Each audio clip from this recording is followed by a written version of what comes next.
Yeah. Is there any? Do you know of any research that's been done, or not specifically for what the test that you guys did, but like the long-term effects of efficiency on panels after an incident at the beginning of life, or is that sort of looked at at all? Or? Yeah, so I mean, we do some research into that quite a bit, because we have I imagine you've got a similar machine, but we take it into a damp heat test. Mm-hmm. So we're simulating things in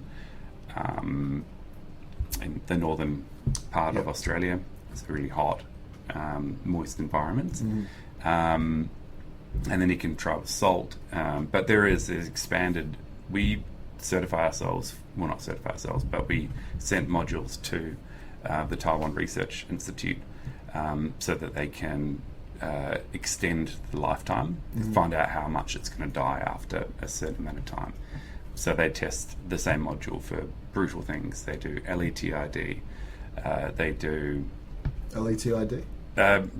Light and temperature induced degradation. Okay.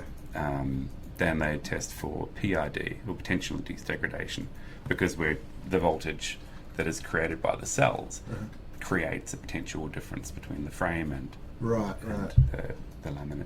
Okay. Then we're testing for the dynamic mechanical load testing, which is when we get a collection of suction cups and we mount that to the front of the solar panel, and we're pushing and pulling and pushing. Oh yeah, and I think pulling I've seen and that test before. Yeah. Yeah, it's a fun one.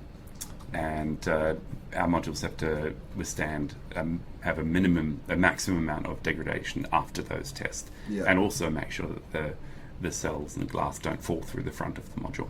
Of course. Okay. Which is mainly what Darwin's testing is about, is making sure it doesn't matter. They don't care about the performance of the module after testing. All they care about is making sure it doesn't fall off the roof and kill someone. Right, yeah, okay. Yeah, that makes sense. Yeah.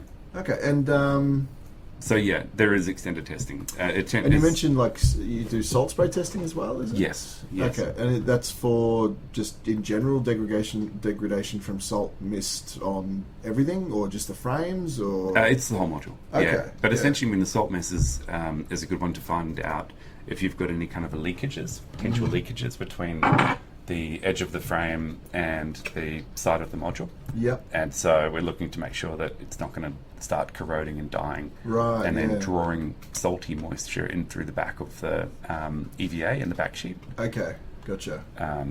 But yeah, we're looking at how the aluminium corrodes. Yep. As well. And so I think us, like you, have 10 microns of anodization. Yeah, that's right. So it'll extend that life quite a bit.